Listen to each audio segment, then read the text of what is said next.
Assalamualaikum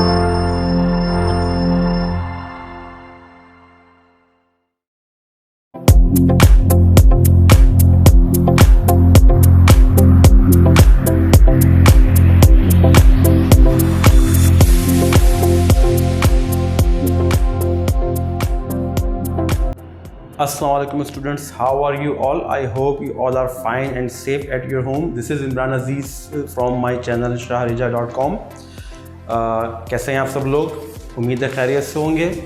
आज हमारी video का जो टॉपिक है वो हमारा फिज़िक्स का चैप्टर नंबर 12 है फ़िलहाल अभी, और वो है क्लास पैट्रिक का वेव्स एंड साउंड। इसकी प्रॉब्लम सॉल्विंग हम आज डिस्कस करेंगे और इसके प्रॉब्लम्स को देखेंगे और उसके कुछ फार्मूलाज को डिस्कस करेंगे।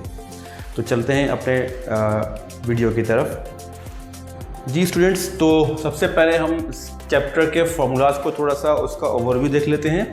सबसे पहले फ्रीक्वेंसी का फार्मूला है। Frequency is the number of waves per unit time. एक यूनिट टाइम में यानी 1 सेकेंड में जितनी वेव्स पास होती हैं किसी पॉइंट से, उसको हम फ्रीक्वेंसी कहते हैं। और ये टाइम पीरियड का रेसिप्रोकल भी है, लिहाजा फ्रीक्वेंसी को 1/t से भी कैलकुलेट किया जा सकता है। सेकेंड है टाइम पीरियड का formula. Time period is the time required to complete one vibration. एक वाइब्रेशन के लिए जितना टाइम होता है उसको हम टाइम पीरियड कहते हैं, और ये हम फ्रीक्वेंसी का रेसिप्रोकल करके निकाल सकते हैं। इसी तरह टाइम पीरियड सिंपल पेंडुलम का आपके चैप्टर में दिया हुआ है, आपके सिलेबस में मौजूद है, जो कि है t = 2π√L/g। इसकी डेरिवेशन तो अभी फ़िलहाल इस लेवल पे पॉसिबल नहीं है, लेकिन ये फार्मूला न्यूमेरिकल्स प्रॉब्लम सॉल्विंग में हेल्प करता है, जिसमें पाई जो है वो 22/7 या 3.14 कांस्टेंट वैल्यू है। और पाई जैसा कि हम जानते हैं कि किसी भी सर्कल में, चाहे उसका कोई भी रेडियस हो, उसमें डायमीटर और सरकमफेरेंस का रेशो होता है। यानी डायमीटर अगर 7 है तो सरकमफेरेंस 22 होगा, एंड इसी रेशो से हर सर्कल के अंदर ये रेशो कांस्टेंट होता है, जो कि 3.14 के बराबर होता है। तो ये तो हो गया पाई की वैल्यू। इसके अलावा एल जो है वो स्मॉल एल वो लेंथ ऑफ द पेंडुलम है, और जी जो है वो एक्सेलरेशन ड्यू टू ग्रेविटी है। वेलोसिटी ऑफ वेव्स, यानी वेव्स जो चलती हैं तो उनकी कुछ स्पीड या वेलोसिटी होती है, जिसको हम v कहते हैं। इसके लिए फॉर्मूला है f × लैम्डा। लैम्डा ये ग्रीक लेटर है जो कि वेवलेंथ के लिए यूज़ होता है यहाँ पर, और ये वेवलेंथ हो गई, और f फ्रीक्वेंसी है, यानी फ्रीक्वेंसी और वेवलेंथ का प्रोडक्ट जो होता है वो वेलोसिटी ऑफ द वेव होता है, यानी वेव की वेलोसिटी होती है। इसी तरह से time period of mass attach to spring. किसी स्प्रिंग से अगर मास अटैच है और वो वाइब्रेटरी मोशन कर रहा है तो उसका भी टाइम पीरियड होगा, और उन वाइब्रेशंस का टाइम पीरियड इस फॉर्मूले से कैलकुलेट किया जाएगा 2π√m/k, जिसमें m जो है वो मास है जो कि अटैच है स्प्रिंग से, और k जो है वो स्प्रिंग कांस्टेंट है जो हर स्प्रिंग के मटेरियल पे डिपेंड करता है। तो आई होप कि ये फॉर्मूलों का ओवरव्यू आपको समझ में आया होगा। Let's move to our problem solving section. चलते हैं प्रॉब्लम सॉल्विंग की तरफ। जी स्टूडेंट्स, तो प्रॉब्लम नंबर 1 आप देख रहे हैं स्क्रीन पर। 40 waves pass through a point in 5 seconds. एक पॉइंट से वेव्स क्रॉस कर रही हैं और 5 सेकेंड का टाइम लगा 40 वेव्स क्रॉस कर रही हैं उस पॉइंट से। तो वेव्स हो गई, नंबर ऑफ वेव्स, जो कि हम लिखेंगे यहाँ डेटा में कितनी वेव्स हो गई। यहाँ बनाते हैं data, number of waves is equal to 40 in 5 seconds. Time लगा t is equal to 5 seconds. If the wavelength of waves is 25 centimetre, उन वेव्स की वेवलेंथ भी होगी लाजमी, तो वेवलेंथ भी हम यहाँ लिख लेते हैं। Wavelength is equal to lambda is equal to 25 centimetre, और हम जानते हैं कि सेंटीमीटर है, इसको कन्वर्ट करना पड़ेगा मीटर में, तो ये आएगा 0.25 metre. Now calculate the time period. Time period is equal to t, ये कैलकुलेट करना है, and the velocity of the wave. Velocity is equal to v, और इसमें हमें फ्रीक्वेंसी भी कैलकुलेट करनी पड़ेगी। ये। तो ये तो हमारा डेटा बन गया। नाउ अब हम इसको सॉल्व करते हैं। Formulas and calculation.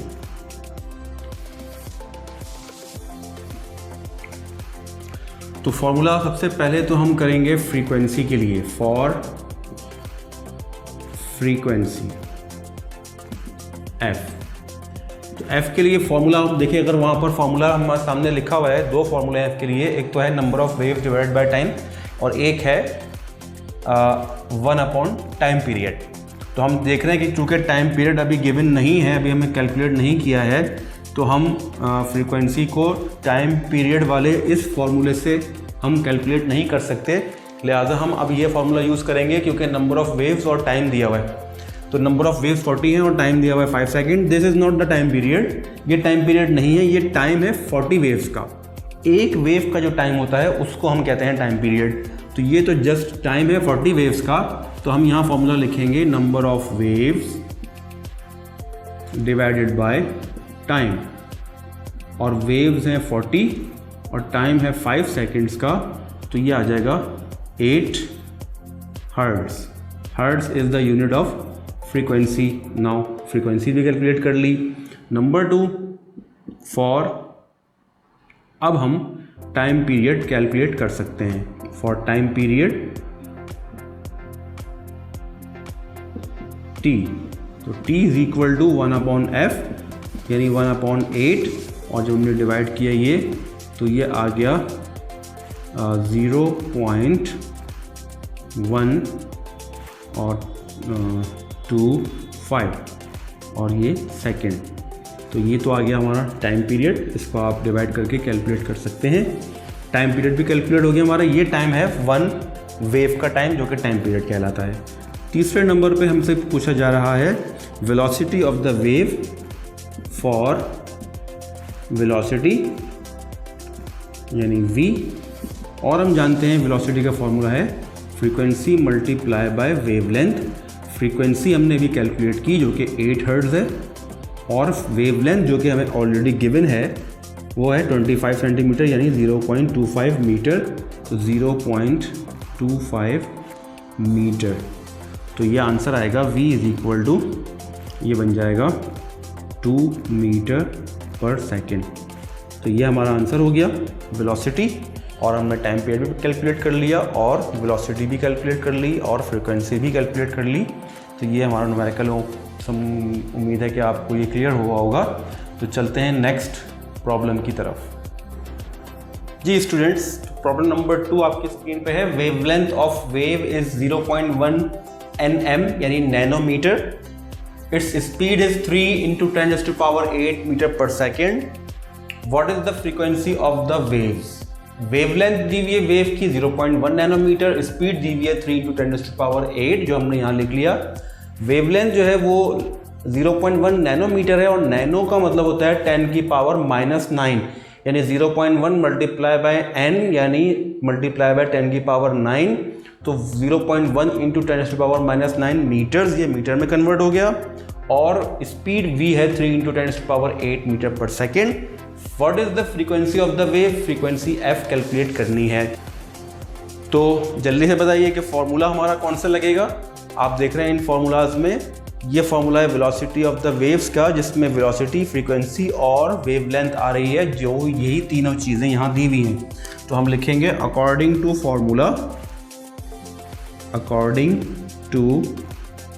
Formula, v is equal to f multiply by lambda, और v की वैल्यू 3 × 10⁸ मीटर पर सेकेंड। f की वैल्यू हमें कैलकुलेट करनी है, और लैम्डा की वैल्यू है 0.1 मल्टीप्लाइड बाय 10⁻⁹ मीटर्स। नाउ इसको हम ट्रांसफॉर्म करते हैं, यानी f multiply by 0.1 × 10⁻⁹ metre is equal to 3 multiplied by 10⁸ metre पर सेकेंड।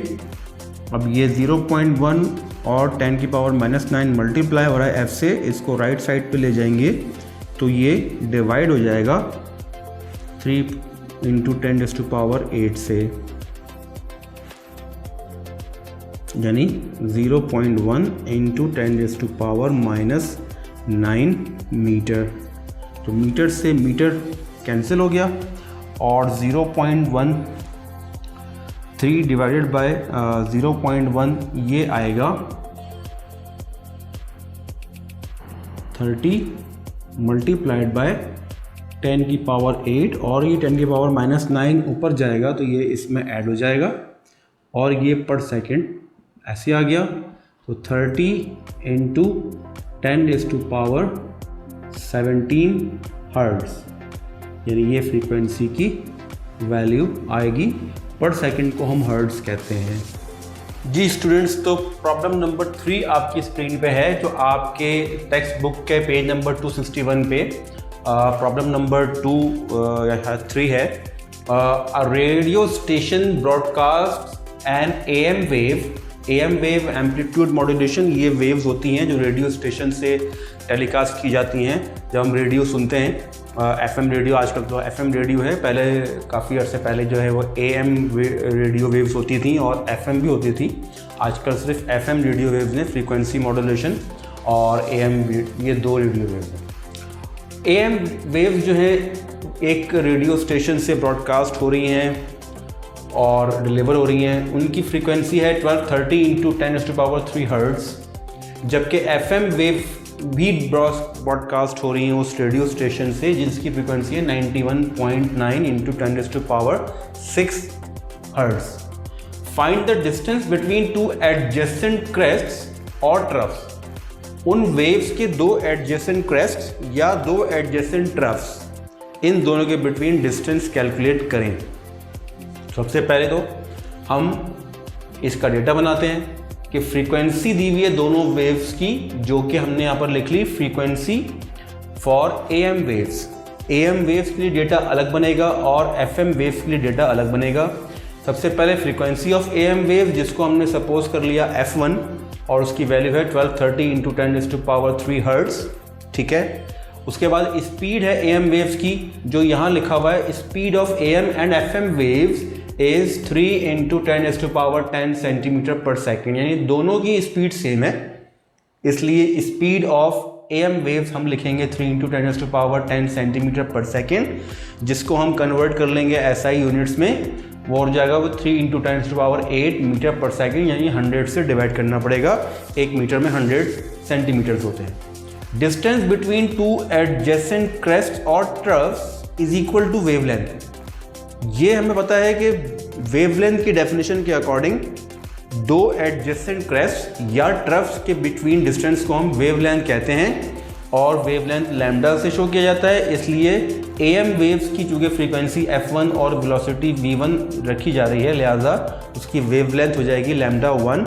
ये हमें कैलकुलेट करनी है और यही सब चीज़ें हमें FM वेव्स के लिए, जो कि हमने F2, V2 और λ2 से शो किया है। फ्रीक्वेंसी ऑफ FM वेव्स ये रही और स्पीड ऑफ FM वेव्स वो सेम है, जो कि 3 × 10⁻10 सेंटीमीटर पर सेकंड थी, और लेकिन हम यहाँ लिख लेंगे इसको 3 × 10⁸ सेंटीमीटर पर सेकंड, जो कि हम पहले कन्वर्ट कर चुके हैं। और वेवलेंथ जो है वो FM वेव्स की, उसको λ2 सपोज किया है, वो कैलकुलेट करनी है। तो ये तो डेटा इसका काफ़ी बड़ा डेटा बना है, तो 2 वेव्स की बात हो रही है अलग अलग।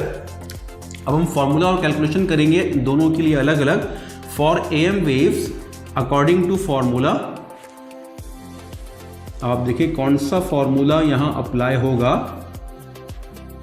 तो फॉर्मूला अप्लाई होगा यहाँ पर जिसमें F, V और लैम्डा आ रहा है, और वो फॉर्मूला है ये वाला वेलोसिटी ऑफ वेव्स का। तो यहाँ बन जाएगा V1 is equal to F1 multiply by λ1। Therefore λ1 is equal to होगा V1 अपॉन F1, और V1 की वैल्यू है 3 × 10⁸ डिवाइडेड बाय F1 की वैल्यू है 1230 मल्टीप्लाइड बाय 10⁻3। और जब हमने इसको डिवाइड किया 3 को 1230 से, तो हमारे पास आंसर आ रहा है, मैं भी कर लेता हूँ उसको कैलकुलेटर पे।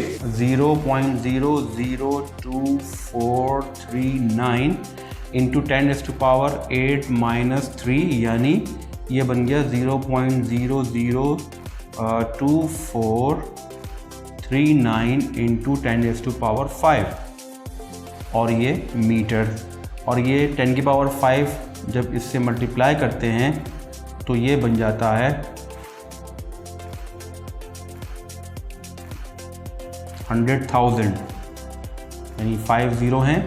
और जब मल्टीप्लाई करेंगे तो ये 5 ज़ीरो, ये पॉइंट को शिफ्ट कर देंगे 5 टाइम्स, 1 2 3 4 5, तो ये हो जाएगा 243.9 मीटर्स। और अगर इसको सेंटीमीटर में दोबारा कन्वर्ट करना हो तो इसको मज़ीद 100 से मल्टीप्लाई करेंगे तो ये हो जाएगा 243.9 इंटू 100 और ये सेंटीमीटर्स, यानी 24390 सेंटीमीटर्स। तो ये आपकी बुक में चूँकि आंसर सेंटीमीटर्स में दिया हुआ है, इसलिए ये आपको हमने सेंटीमीटर में कन्वर्ट करके लिख लिया, अदरवाइज़ मीटर में भी ये आंसर सही है। तो ये तो हो गया AM वेव्स के लिए। इसी तरह से सेकंड, जब हम FM वेव्स के लिए करेंगे तो हम हेडिंग लिखेंगे फॉर FM वेव्स। तो FM वेव्स के लिए फॉर्मूला बन जाएगा λ2 is equal to V2 divided by F2, और V2 की वैल्यू सेम एज V1 है, 3 इंटू 10⁸8 डिवाइडेड बाय F2 जो कि अब है 91.9 इंटू 10⁶, 91.9 इंटू 10⁶, और 3 को जब डिवाइड किया 91.9 से 0.03264, 0.02364 इंटू 10⁻² हो जाएगी 2, क्योंकि ये 6 ऊपर माइनस हो जाएगा जाके, तो ये 10⁻² हो जाएगी। और 10⁻² मतलब 100 है, 100 से मल्टीप्लाई करेंगे तो पॉइंट को हम 2 टाइम्स आगे शिफ्ट कर देंगे, यानी ये पॉइंट जो है वो यहाँ शिफ्ट हो जाएगा। तो ये हो जाएगा 2.36 इंटू 2.36 मीटर्स। और इसको अगर हम सेंटीमीटर में करना चाहें तो मज़ीद 100 से मल्टीप्लाई कर देंगे, 2.36 इंटू 100 सेंटीमीटर्स, तो ये हो जाएगा 236.44 सेंटीमीटर। तो ये इसका आंसर सेंटीमीटर में आ गया। आई होप कि आपको ये समझ में आया होगा। इसको अगर प्रॉब्लम को समझने में प्रॉब्लम होती है, आपको बहुत सारा डेटा है, तो आप इस प्रॉब्लम को रिपीट करके देखते रहिए। 2 से 3 मतलब रिपीट करके जब आप देखेंगे, या स्टेप बाय स्टेप जहाँ भी वो स्टेप समझ में नहीं आ रहा आप रिपीट कर लीजिए, आपको वो स्टेप समझ में आ जाएगा और याद हो जाएगा। तो चलते हैं अपने नेक्स्ट प्रॉब्लम की तरफ कि नेक्स्ट प्रॉब्लम क्या है। जी स्टूडेंट्स, तो प्रॉब्लम नंबर 4 आपकी स्क्रीन पर है। Find the time period of a pendulum whose length is 144 centimetre.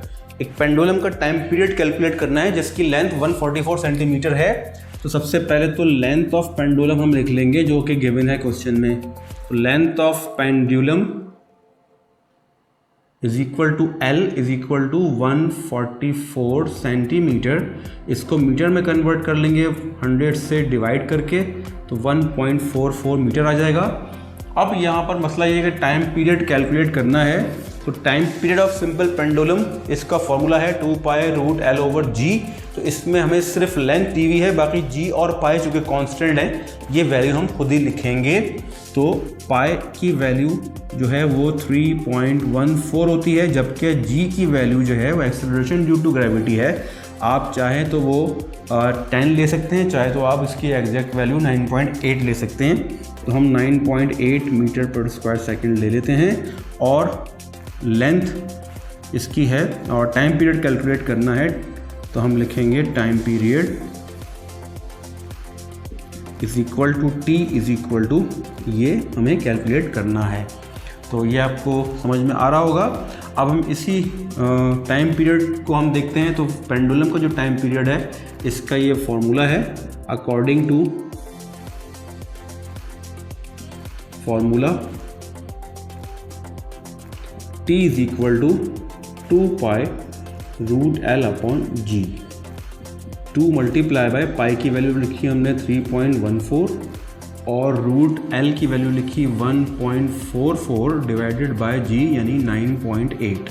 अब हमें डिवाइड करना है 1.44 को 9.8 से और फिर उसका रूट लेना है। तो डिवाइड करते हैं, ये आ रहा है 0.147, 2 इंटू 3.14 इंटू रूट 0.1469 और फिर इसका रूट लेना है। तो ये आ रहा है 3.14 को 2 से मल्टीप्लाई किया तो 6.28 आ गया और 0.1469 का जब रूट लिया तो वो आ रहा है 0.383 और जब हमने इसको मल्टीप्लाई किया 6.28 से तो ये आ रहा है 2.40 और ये आ गया सेकंड में, यानी इन दोनों को मल्टीप्लाई किया तो ये 2.40 आ गया। फिर समझ लीजिए कि फॉर्मूला लिखा हमने, पाई की वैल्यू 3.14 जो कि मल्टीप्लाई किया 2 से तो 6.28 हो गई, एल की वैल्यू 1.44 जो यहाँ पर दी हुई है और 9.8 से डिवाइड किया जी की वैल्यू से तो ये 0.1469 आया। 0.1469 का स्क्वायर रूट लिया तो 0.383 आया और 0.383 को मल्टीप्लाई किया 6.28 से तो 2.4 आया। हमने इसको राउंड करके 2.40 ले लिया है। तो आई होप कि आपको ये प्रॉब्लम समझ में आया होगा। Time period of simple pendulum, this is the most important question for exams papers. तो इसकी आप अच्छी तरह से प्रैक्टिस कीजिए इसकी। जी स्टूडेंट्स, तो problem number 5, calculate the length of a seconds pendulum. Problem में कोई डेटा नज़र नहीं आ रहा तो कैसे हो सकता है ये। तो इसके लिए इसकी नॉलेज ये है कि सेकेंड्स पेंडुलम उस पेंडुलम को कहते हैं जिसका टाइम पीरियड 2 सेकेंड्स होता है। तो टाइम पीरियड तो हमें पता चल गया और ये हो सकता है कि एग्ज़ाम में टाइम पीरियड आपको गिवन भी हो, लेकिन अगर नहीं भी हो तो आपको ये पता होना चाहिए कि सेकेंड पेंडुलम वो पेंडुलम होता है जिसका टाइम पीरियड 2 सेकेंड होता है। तो यहाँ लिखेंगे हम time period equals t equals 2 seconds. ये तो हमने लिख लिया। दूसरी चीज़ हमें लिखनी होती है पेंडुलम के फॉर्मूले में, जाहिर बात है कि पाई की वैल्यू आती है जो कि 3.14 होती है और इसके साथ g की वैल्यू होती है जो कि 9.8 होती है मीटर पर स्क्वायर सेकेंड। और आपको कैलकुलेट क्या करना है, लेंथ ऑफ द पेंडुलम। तो लेंथ हमें कैलकुलेट करनी है, L is equal to question mark. तो फॉर्मूला वही लगेगा पेंडुलम वाला, according to formula t equals 2 pi root L upon g. यहाँ थोड़ी सी मॉडिफिकेशन करनी पड़ेगी फॉर्मूले में, क्योंकि अब हमें l कैलकुलेट करना है जो कि रूट में है। तो जो भी चीज़ रूट में है उसको रूट से बाहर निकालना हो तो हम स्क्वायरिंग बोथ साइड्स करते हैं। हम यहाँ लिखेंगे स्क्वायरिंग बोथ साइड्स, तो ये हो जाएगा t का square is equal to 2 pi root L upon g का होल स्क्वायर। तो t का स्क्वायर हो गया t स्क्वायर और 2 पाई का स्क्वायर हो गया 4 पाई स्क्वायर और रूट l अपॉन जी का जो स्क्वायर है उसमें रूट कैंसिल हो जाएगा तो ये हो जाएगा l अपॉन जी और l की वैल्यू आ जाएगी g multiply by T square divided by 4 pi square. g यहाँ मल्टीप्लाई हो गया, 4 पाई स्क्वायर डिवाइड हो गया, तो l का फॉर्मूला बन गया। अब हम g और t की और पाई की वैल्यू रखनी है, यानी 9.8 मल्टीप्लाई बाय 2 का square divided by 4 multiply by पाई यानी 3.14 का स्क्वायर।